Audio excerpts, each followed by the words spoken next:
Si Kim Jong-un ay hindi lamang nakilala sa pamamagitan ng misteryo, kundi maging sa kasaganaan. Habang ang mga taga-norte ng Korea ay nagdurusang sa kahirapan at kinakaharap ang pang-aabuso sa karapatang pantao, ang lider ay nakararanas ng isang marangyang pamumuhay. Ang kanyang tahanan, Ryongson, na matatagpuan sa distritong may parehong pangalan sa Pyongyang ay sumasaklaw sa 12 square kilometro na isang marangyang kumpulan ng mga silong, mahigpit na seguridad at marangyang pasilidad. Binuo noong 1983, ang tahanan ay naging tahanan ni Kim Jong-un at ng kanyang asawa, Ri Sol-ju. Nag-aalok mula sa mga silid para sa mga piging at swimming pool hanggang sa mga stables at mga firing range. Ang kasosyalan na ito ay isang malinaw na kaibahan sa realidad ng mga taga-Norte Koreano, naglalarawan ng kapangyarihan at impluensya ng Dinastiya Kim. Ang palasyo ay isang simbolo ng kapangyarihan at pangitain para sa Hilagang Korea. Hindi lamang isang tahanan, kundi isang pahayag ng supremasya. Ang kahalagahan nito ay lumalampas sa konstruksyon. Ito ay naglaro ng mahalagang papel sa buhay ng pamilya Kim sa mga dekada. Pagkatapos ng kamatayan ni Kim Il-sung, ang kanyang anak na si Kim Jong-il ay ginawa ang palasyo bilang kanyang tahanan kasama ang kanyang kapatid na si Kim Kyung-hui at manugang na si Jang Song-taek, nagdiriwang sa mga luho at kaginhawaan na alay. Gayunpaman, sa pag-angkin ni Kim Jong-un ng kapangyarihan ang tahanan ay naging tunay na sentro ng kapangyarihan. Ginawang kanyang pangunahing tahanan, pukpok niya ang kanyang autoridad sa bansa. Ang pagbabagong ito ay nagsasagawa ng isang bagong panahon para sa palasyo, kung saan ang mga mahahalagang desisyon at hinaharap ng bansa ay nabubuo.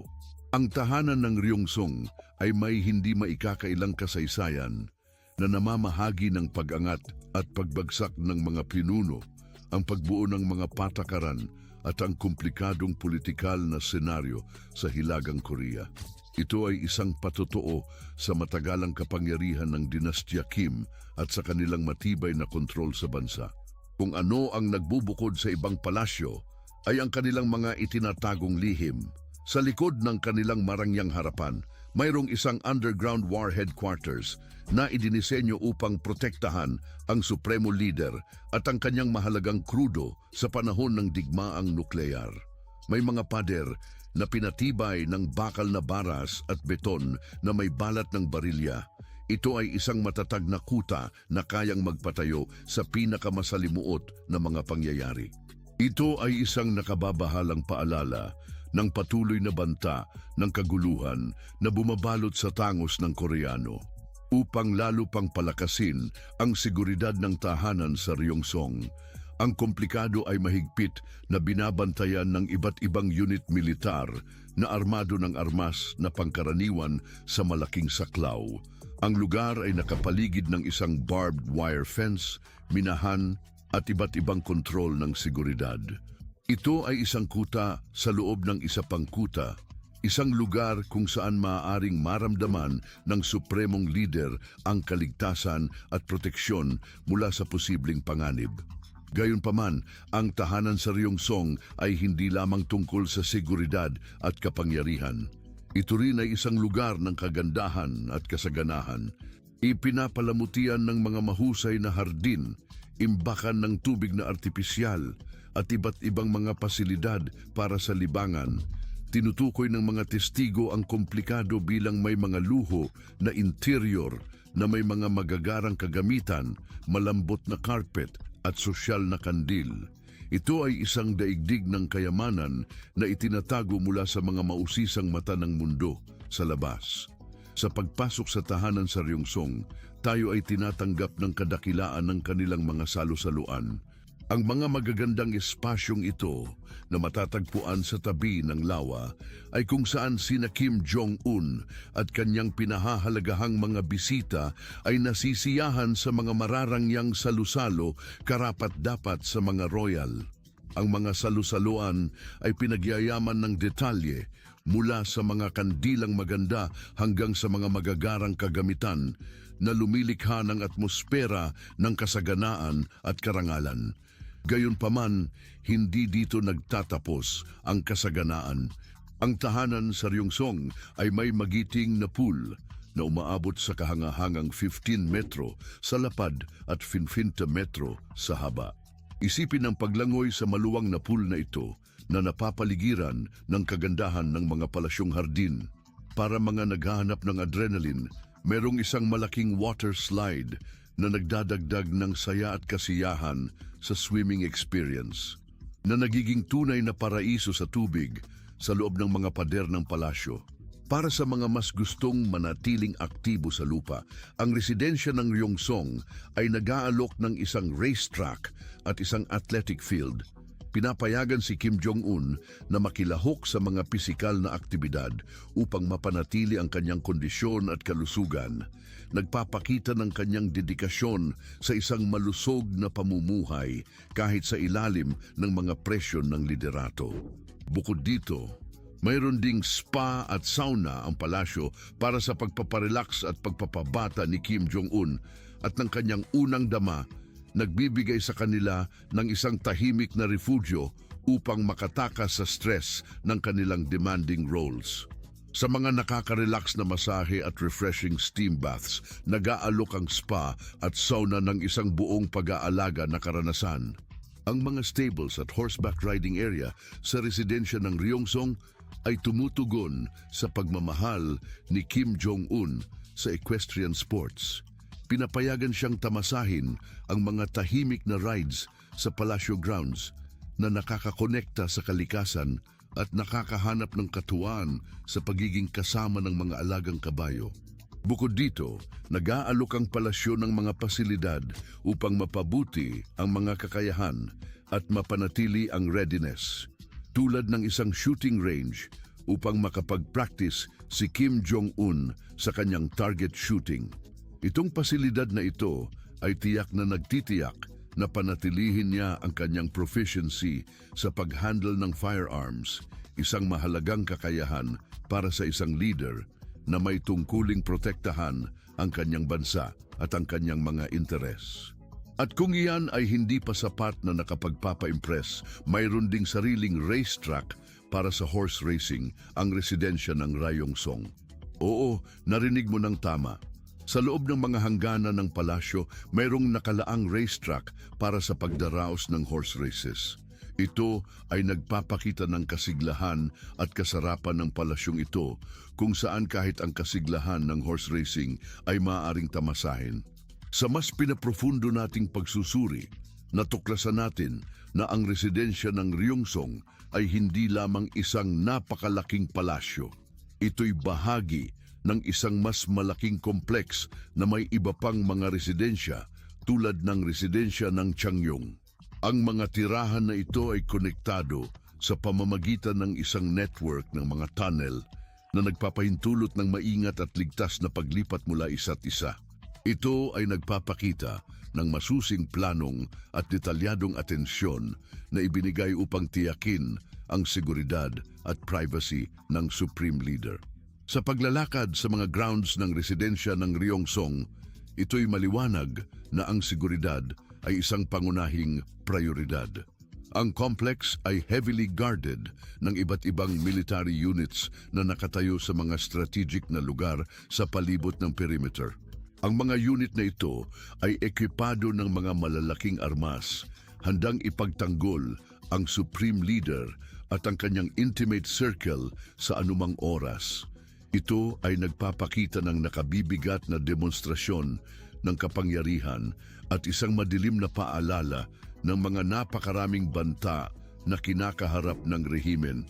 Upang palakasin pa ang seguridad ng tirahan ng Ryungsong, ang buong lugar ay napaliligiran ng metal na bakod, lumilikha ng isang hindi maaring lampasan na harang.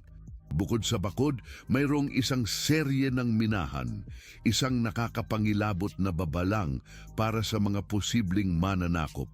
Maraming checkpoint sa seguridad ang nakakalat sa paligid ng perimeter na nagtatasa na lamang ang mga autorisadong tao ang may pahihintulot na pumasok sa palasyo.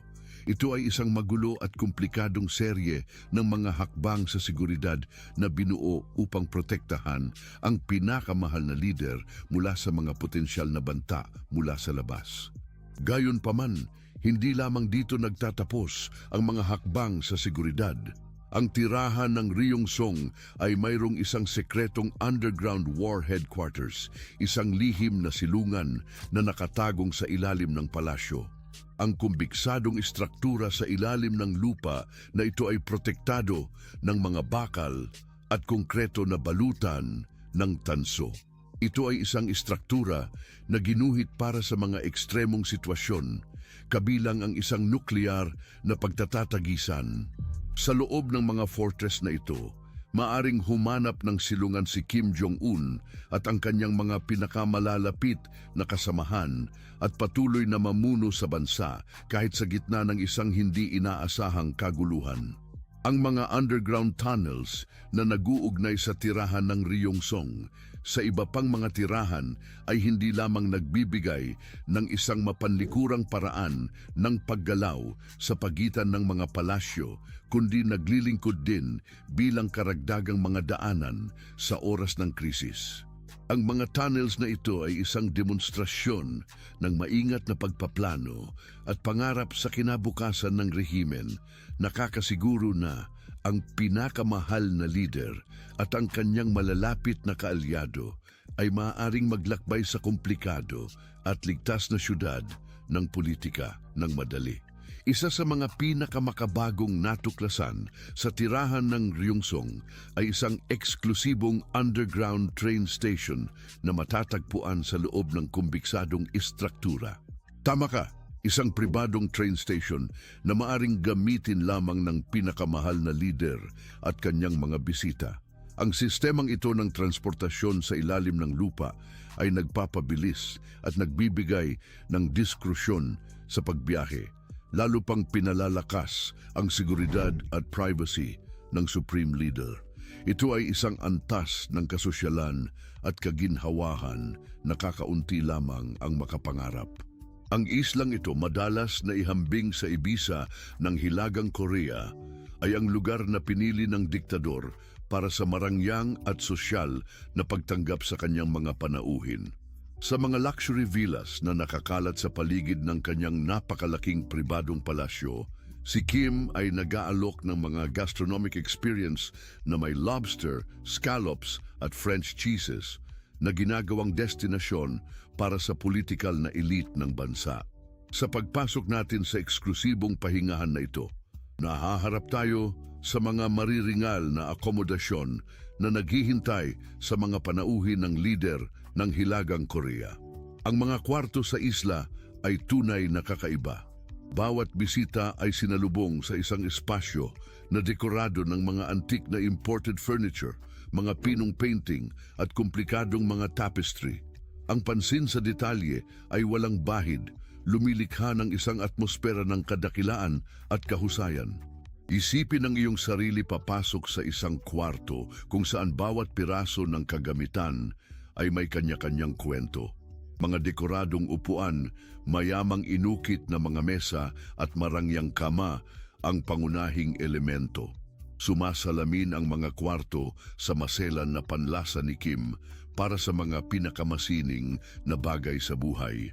Bukod sa kagamitan, nadaragdagan ang kalidad ng mga accommodation sa pamamagitan ng mga kamanghamanghang tanawin ng mga hindi nagalaw na paligid ng isla.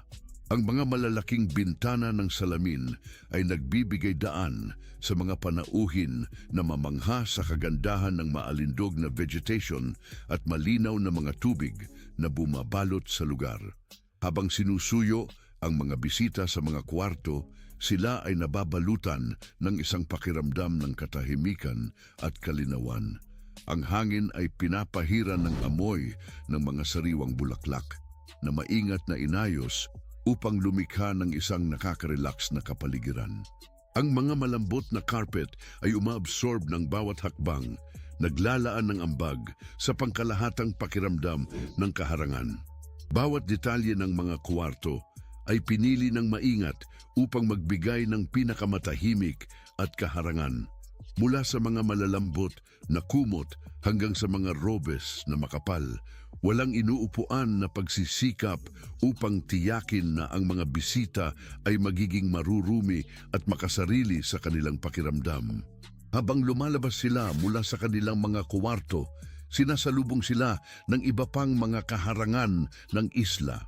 Ang pribadong palasyo, matatagpuan sa puso ng gubating lupa, ay isang kahanga-hangang tanawin.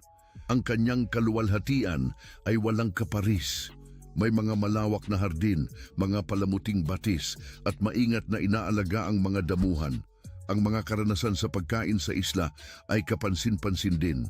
Ang elite politikal ng bansa ay binibigyan ng isang sosyal na kusina gamit ang pinakamahusay na mga sangkap upang lumikha ng mga masarap na putahe.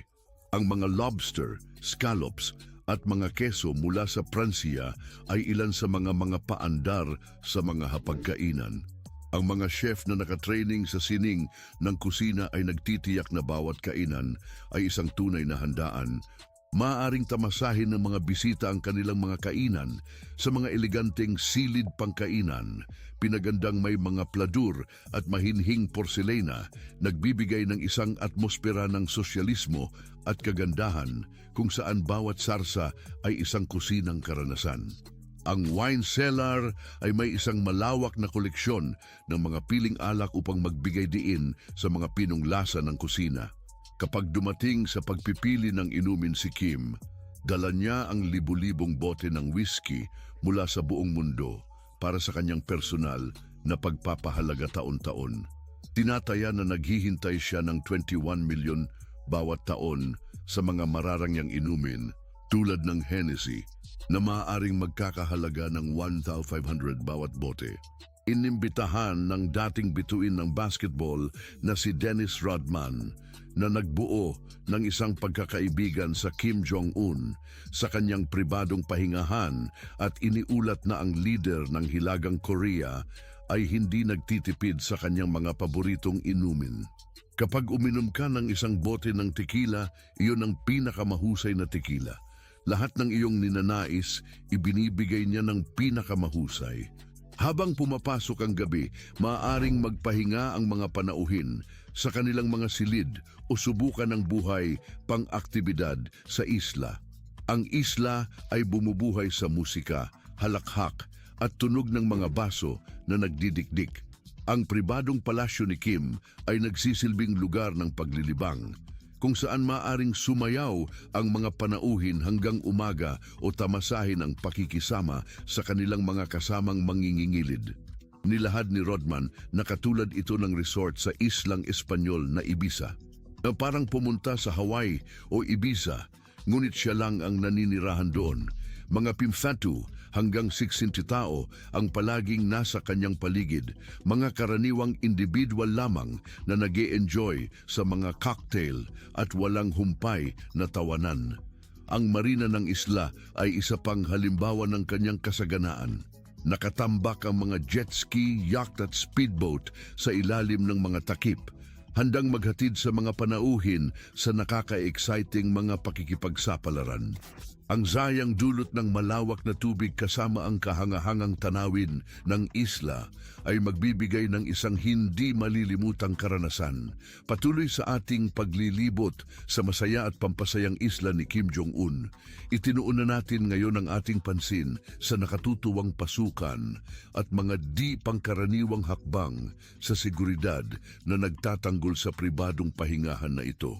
Upang marating ang paradisong ito, ang mga bisita ay dadaan sa isang pribadong tulay mula sa tarmac at bababa sa isang flotang mga deluksong sasakyan ng Mercedes. Ang tulay ay nagiging pintuan patungo sa isla, inihahanda ang entablado para sa kasarapan na naghihintay sa kanila. Habang naglalakad ang mga bisita sa tulay, nakalulugod silang makita ang mga namanghaing tanawin ng likas na kagandahan ng isla. Inaasahan ang mga susunod na pangyayari. Kapag dumating na, sila ay sasalubungin ng isang samahan ng mga tauhang maayos, ang pananamit, ang kanilang mga matamis na ngiti at maalalay na serbisyo ay nagtatakda ng tono para sa pambihirang karanasan na naghihintay sa kanila. Ang samahan ay espesyalisado sa sining ng pagtanggap na nagtitiyak na bawat bisita ay pakiramdam na parang mga royalty sa pagsapit sa isla. Ang mga hakbang sa seguridad sa isla ay kamangha-mangha, nagbibigay ng maximum na privacy at proteksyon para kina Kim Jong-un at kanyang mga panauhin. Ang mga mahusay na armadong tropa ay hindi nauupos na nagpapatrolya sa mga look at sa nakahiwalay na marina, na nagsisigurado na tanging mga autorisadong individual lamang ang may pahintulot na masakop ang isla. Ang mataas na antas ng seguridad na ito ay lumilikha ng isang eksklusibong at mapayapang atmosfera, pinapayagan ang mga bisita na lubos na tamasahin ang mga deluksong pasilidad. Ang marina mismo ay isang namamanghing tanawin, may mga jet ski, yate at mga bangka na nakabara sa ilalim ng mga takip, handa para sa pakikidigma at protektado laban sa mga elemento. Ang marina ay isang sentro ng mga aktibidad na may mga tauhang handang magtulong sa mga bisita sa kanilang mga aquatic na karanasan. Maging sa naka-adrenalina na jet ski ride o sa tahimik na cruise sa yate, ang marina ay nagbibigay ng maraming pagkakataon para sa paglibang at pagpapahinga. Habang nagpapatuloy sa isla, sila ay sasalubungin ng pribadong palasyo ni Kim Jong-un, isang pagpapakita ng kanyang kapangyarihan at kasarapan. Ang palasyo, isang malawak na ari-arian, ay matatagpuan sa gitna ng mga luntiang hardin at protektado ng armadong tropa. Ang kanyang kadakilaan ay walang katulad, na bawat detalye ay mapanaligang na naayos upang makaimpresa. Bukod dito, ang palasyo ay may sariling marina kung saan ang super yacht ni Kim ay nakadaong. Ang kagila-gilalas na barko na ito ay isang nakakamanghang tanawin na mayroong elegante at modernong disenyo at mga kagamitan. Ganap na nilagyan ng mga slides at water slides. Ang super yacht ay nag-aalok ng isang natatanging at kapanapanabik na karanasan para sa mga pinagpala na may pagkakataong sumakay. Inidescribe ni Rodman ang napakalaking yacht ni Kim na nagkakahalaga ng 5.8 milyong pounds bilang isang kombinasyon ng isang balsa at ng isang barko mula sa Disney. Ang transportasyon sa isla ay isang walang kapintasan na karanasan.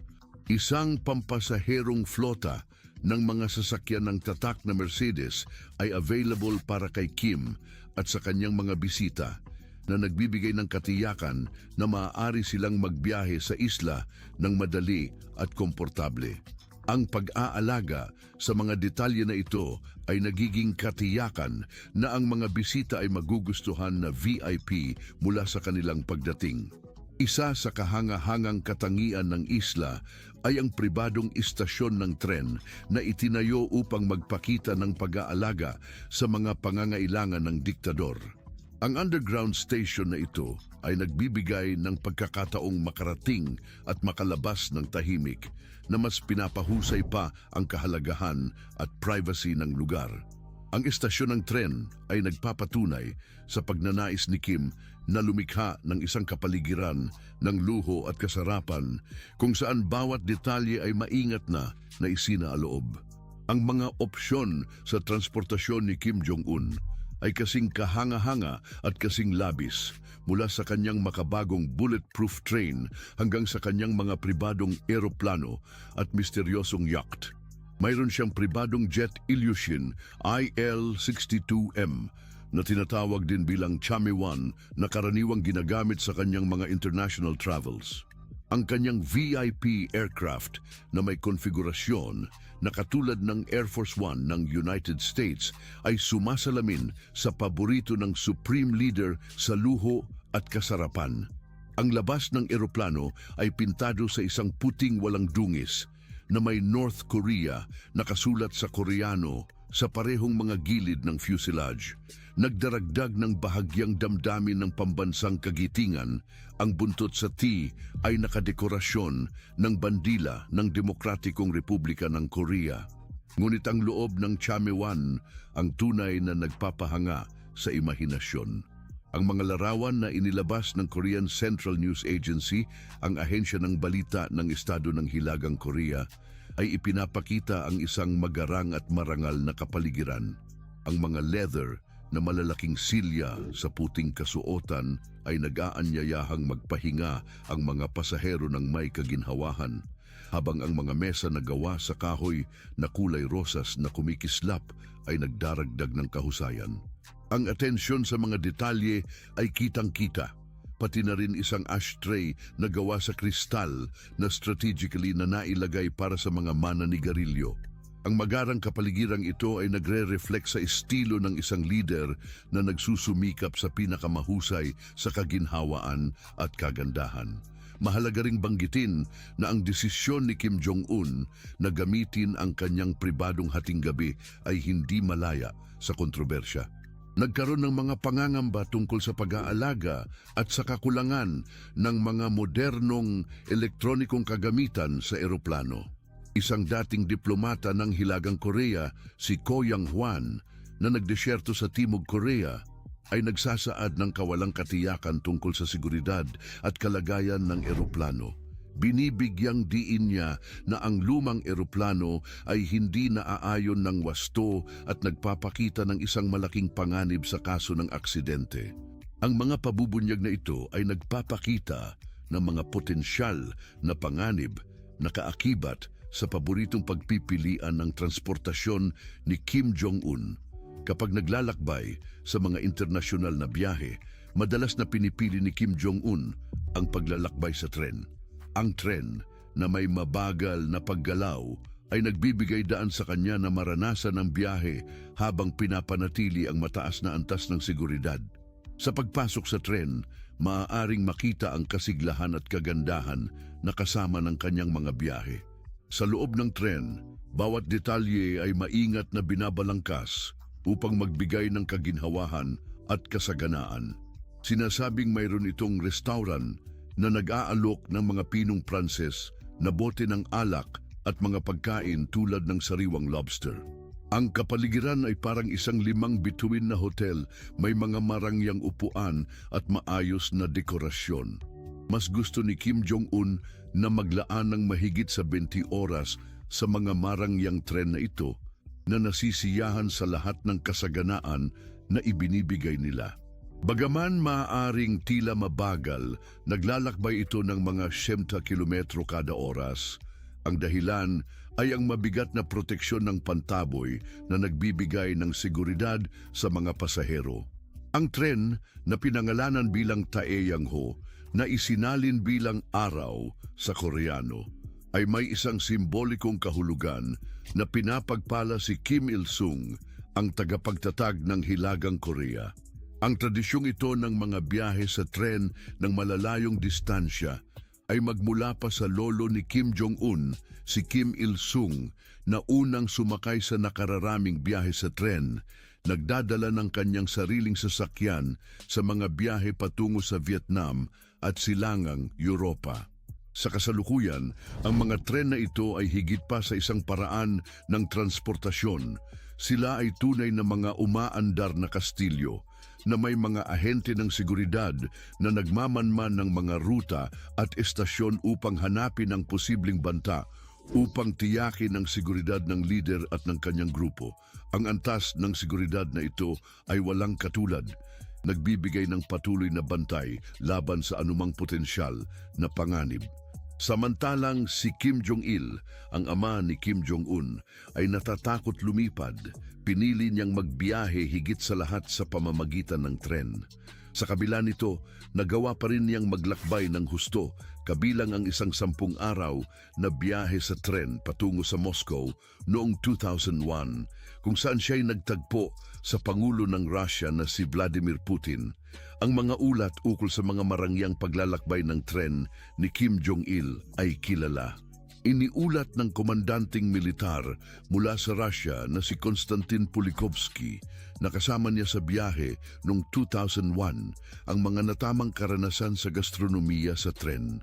Ang mga bisita ay maaaring magtamasa ng iba't ibang mga naeenggrata na pagkain. Upang tiyakin ang pagkakaroon ng sariwang mga delikadesa na ililipat ang mga buhay na lobster sa tren, habang ang mga kaso ng Red Bordeaux at Burgundy wine ay ipinadala mula sa Paris. Ang antas ng kasaganaan ay labis na kahanga-hanga, lampas pa kaysa sa pribadong tren ng Pangulo ng Russia na si Putin.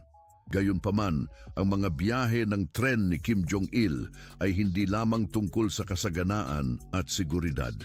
Silipin natin ang mga paborito at pinakamahusay na highlights ng diet food namin ngayong Disyembre 2021.